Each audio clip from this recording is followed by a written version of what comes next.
Good afternoon. Thank y'all for being here today. It's an exciting time for us.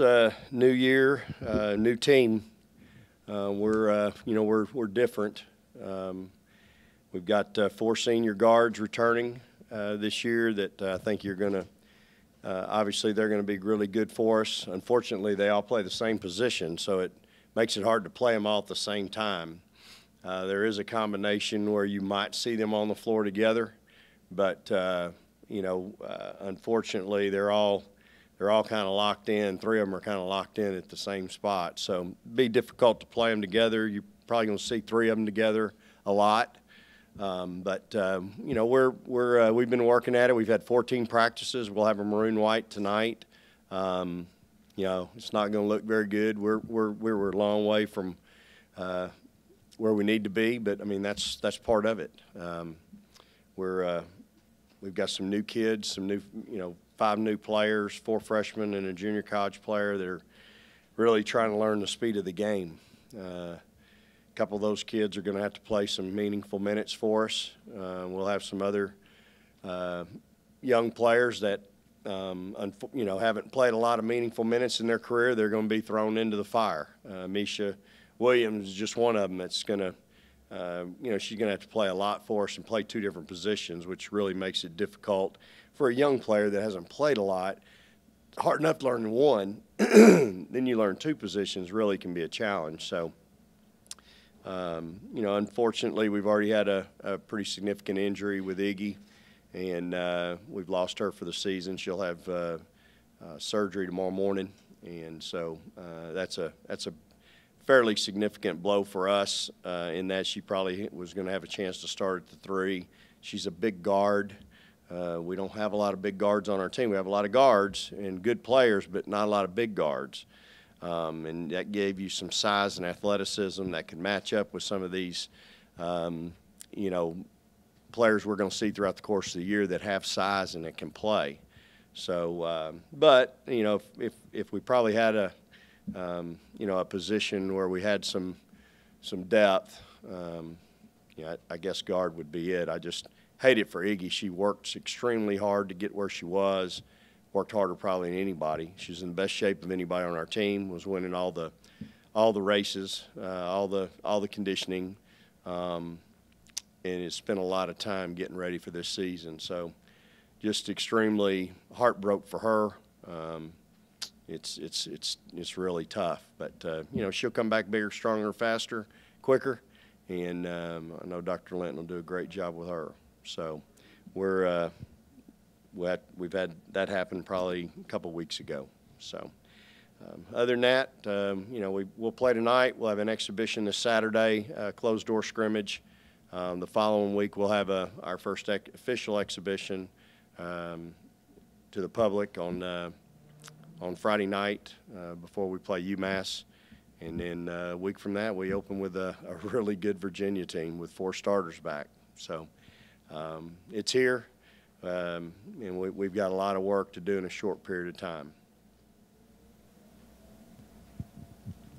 You had mentioned that you would have been helpful at the 4 position even.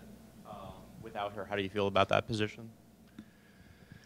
Well, Iggy was going to be a player that not only was going to be a big guard for me, but she could swing to the 4 and be maybe a smaller, more athletic, quicker player than a lot of people's 4s. But energy-wise, was going to wear you out.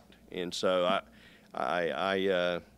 again, having a player that can play 2 positions, when you lose that's depth at 2 spots. So it's a big blow for us.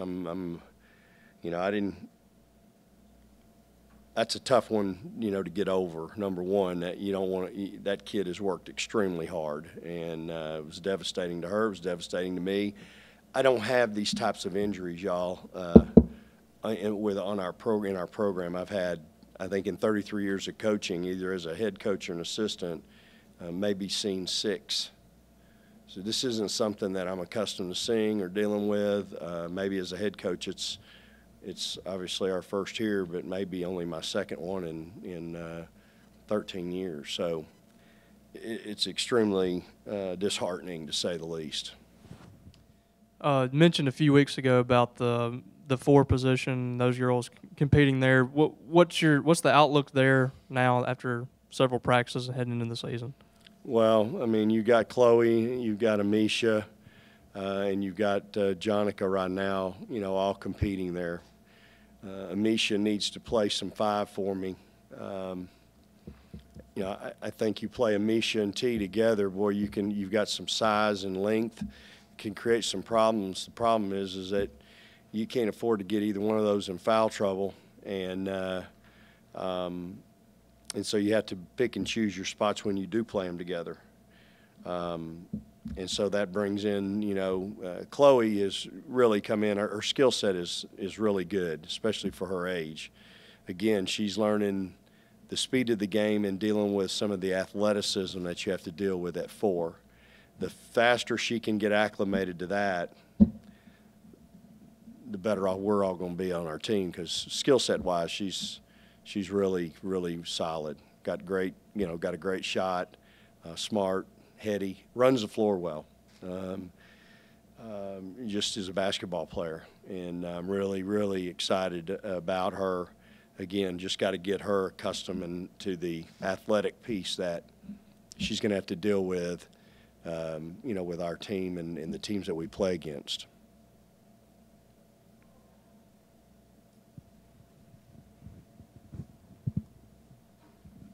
Hey, Vic, what's the expectation for the way Maya Taylor could possibly help this team this year?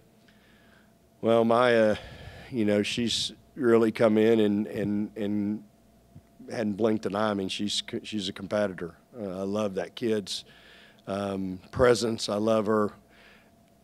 She's a great teammate. You know, she's a basketball player. She's got a tremendous IQ for the game.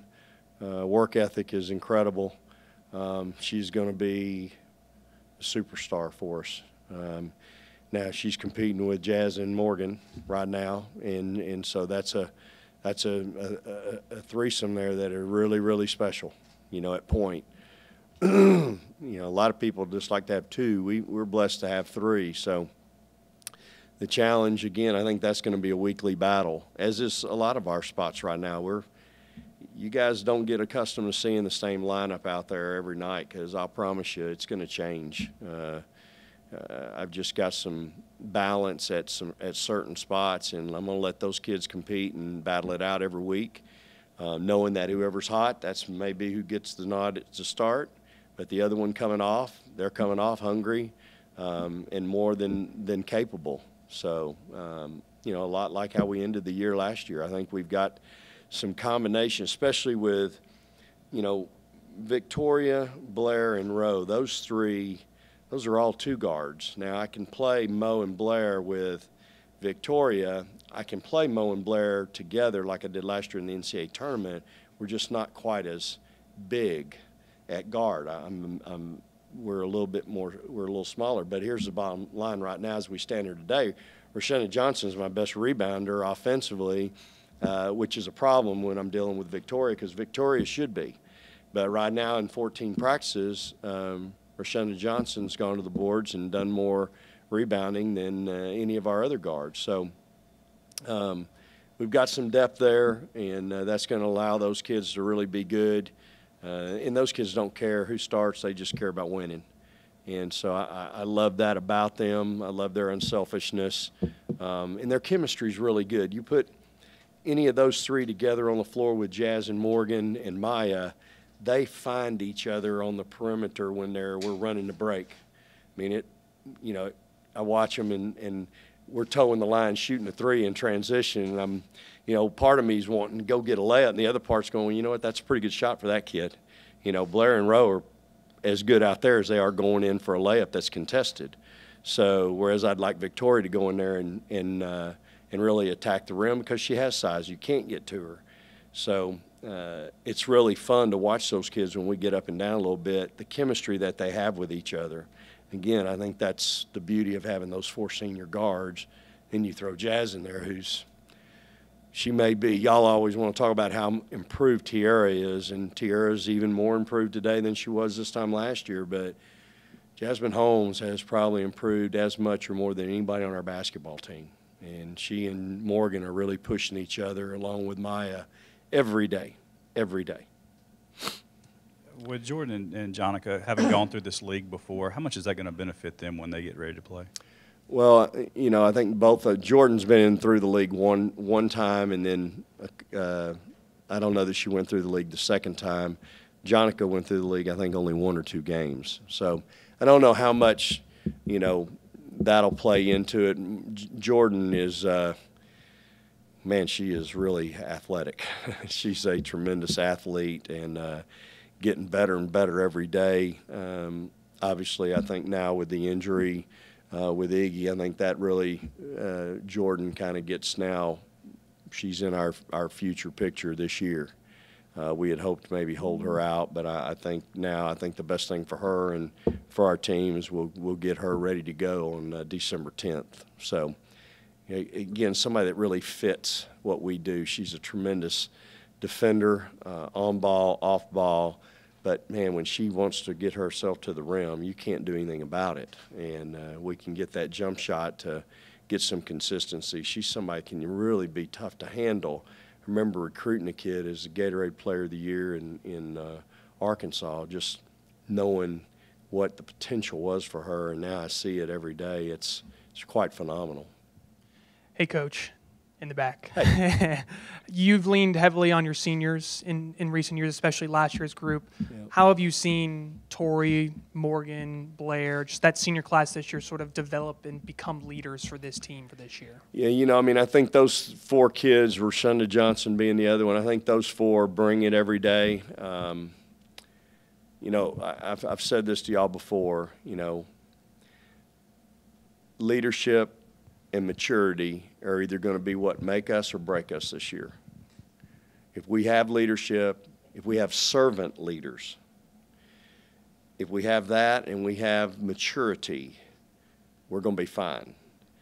Just because you're 22 years old and you've been playing basketball 10 years doesn't make you a mature basketball player. So I think that piece is critical right now, the servant leader and the maturity. Again, that doesn't say anything about somebody's jump shot. Those 4 seniors, I need them to continue to do what they're doing on the court, but I need them to do more off the court. And I think that will really show and pay dividends for our team and our program if we can get them to do that. Those kids all are wonderful, wonderful young ladies. They make great grades. They represent us well in the community. So, I mean, you know how it is. If you've got your own kids, you want more. I want more. I need more from them. So I think that's going to be a big key for us with them. Hey, Coach, what are the expectations for Tierra on the offensive end this season? Well, I mean, she shot, you know, I think she's shot 60-something% a year ago, if I'm not mistaken. You know, she's somebody I'd love to be able to, you know, go through, run my offense through, and, you know, have her touch the ball quite a bit. She shot 53% in her career, 57 last year. So, you know, I think offensively she's really shown that she can make some baskets and score the ball for us just this year. She's worked hard in the offseason with Coach Harris, and she's developed. I mean, she's better today, y'all, than she was a year ago. Everybody a year ago wanted to know if she could make a layup. Well, I think she proved she can do that and a bunch more. And she's been really good. When we've got her the ball one-on-one in situations on the floor, she's been able to finish. I think you saw last year when teams tried to double her, she's a great passer. She sees the floor extremely well. She finds her teammates.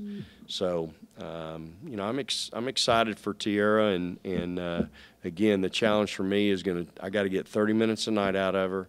I got to keep her out of foul trouble, and I got to keep her playing hard. You know, you take that 2-headed monster we had a year ago with her and Chinwei, what they average, points and rebounds together. Well, now I've got her, and I've got a sophomore who hasn't played a whole lot in Amisha trying to fill that role, in Zion, who's played probably even less than Amisha, who's a redshirt sophomore. And so we've got to, you know what, we've got to develop those kids. Amisha's going to play. And that's the thing with Amisha, she's got to understand, you're going to play, baby. You're either going to play 4 or you're going to play 5. So we got to get her ready. That's our job as coaches. We got to get these kids ready. It doesn't matter what their history is, doesn't matter how much they've played, it doesn't matter what their stat line's been. We've got to get them ready to play. Our expectation is to win. And to do that, we got to get some young kids ready that haven't played a lot. Hey, Coach. Hey. I apologize if this was asked earlier, but kind of how do you make that transition from a really, really good program to now a national brand after all the exposure last year? Well, I don't want to lose the really, really good program piece. I want to continue to be that really, really good program. I think our brand at Mississippi State has grown exponentially just in the 5 years that I've been here, going on year 6. Yes, women's basketball, we've grown, and so I hope we've helped that brand. But when football's got the #1 team in the country 5 straight weeks and the ESPN truck's rolling by my office every Monday morning to go over there, that helps your brand. And so I think when you look at a lot of our programs here, track and field is always in the top 15, top 12, top 10. Baseball, you've got a lot of people that are really exposing and promoting our brand. That women's basketball can help in that. Hey, that's my job. I told Scott when he hired me, hey, you give me an opportunity, I won't let you down. And I've continued that with Coach Cohen. Just we know what we're doing. You know, my staff is so good. They work extremely hard. We take great pride in the product that we have. Nobody's going to outwork us. And I think when you have that as a collective ingredient and you work, you help expose the brand, which is Mississippi State University. So, you know, women's basketball, I think we've been on the lips and the tongue of people now for 3 years. You know, 27, 28, 34 wins. That's a lot of winning. And so I think that's allowed us to become where we are today. Now, again, I've told y'all before, the only thing harder than building it is keeping it there. And that's our challenge. But that's our expectation. This is kind of along those same lines, Coach. We've heard other coaches say before that probably one of the biggest challenges for a coach is dealing with success and with the team having achieved more success last year than any team in history and things. Has that changed any kind of message or anything in practice? Does that change anything that you do whatsoever with them to maintain that? It doesn't. I'm probably coaching this team right now harder than I coached last year's team. Last year's team, you know, we had 8 juniors and seniors, and they could kind of run themselves in drills, and they held each other accountable, and that was a special group. But this year's team, because of the youth on the back end with 5 new faces, 2 juniors, 2 sophomores, of which now one's not playing and one is, and she's going to have to play a big role. You know, our 2 juniors and 3 juniors with Jonica in the mix with Tiara and Jazz. My expectation hasn't changed. It'd be easy, y'all, for me to sit up and go, oh, man, we lost 4 seniors. You know, they won 111 games, and, you know, you can't replace that and all that. And you know what? That's all true, but you can replace it. If we're doing our job in recruiting, those kids are here. You know what? It doesn't change my expectation. We're still going to try to coach and win basketball games. We're still going to coach and try to win an SEC championship. It's hard to do what we've done over the last few years, but I'm no different today than I was last year, the year before, the year before. Neither is my staff. We're going to keep grinding.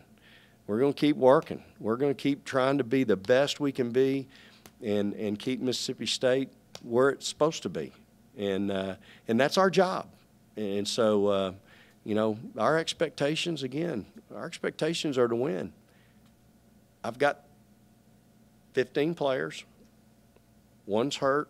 I've had another one hurt. It's been out for almost a month now, but we'll get her back. But we got basketball players on our team. So we got to go coach them and teach them and get them ready to play. When you say that you don't have a starting 5, what characteristics and what talent that you're really trying to specify when you're looking for that starting 5? Well, I think you have to, Tierra McCown, I'll give you an example. Tierra McCown could easily have been inserted into our starting five midway through the conference last year. She had earned it. She was playing better than Chinwei. But at that point in the year, if I take her and put her in the starting five, she doesn't win Sixth Player of the Year in the SEC.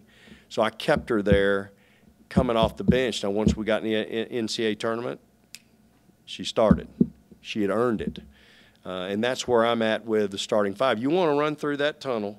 You want to run through the fire. You want to run out there when everybody's on their feet clapping. You got to earn that right. And if it's something that you take for granted, I've got other players and I can get your attention with it. And so I think more than anything for me, it's earning the right to be in that environment, to have your name called. And again, as I've said, I don't recommend it, what we did in the NCAA tournament, but at the end of the day, our job sometimes, for the most part is it exceeds basketball. And we've got to teach these kids for life and some life lessons. And so to me, it's about working hard, earning the right to be in that lineup. This is a team with a lot of depth, but there's only so many minutes in a game. Do you kind of have an idea of, I guess, how many players you're going to have in your main rotation yet? An ideal number of players you want to play every game, that sort of thing? I don't really have one yet. I think we've got some, part of our depth is 4 freshmen, and that's always hard for them. Remember, this class that we just graduated, when they were freshmen, they only won 5 games in the SEC. Now, they had to play. Dominique, Katera, Bree, they all had to play as freshmen. Chinwei didn't play as a freshman. She was ineligible. And so, it's hard to function in this league with freshmen. And so it's, for me right now, the reason we probably don't look real good, and we're not going to look good tonight until I bring them all together and we go against the guys team for a couple quarters, is because I do have them divided up. And I haven't put all the good ones against, this other group over here. My top 5, what I might think are my returners, all the returners against all the rookies. Well, that ain't fair. They're going to look really good, and they're probably not going to look real good. So I think for us right now, we've got one more night tonight. I'll probably tomorrow and Friday start putting together some rotations that I think can function on Saturday against Florida State in our closed-door exhibition. And then that next week we'll start putting those kids together even more and more. Our depth, while on paper it looks like we got a lot, it's not as much as I had a year ago. And that's a little concerning to me.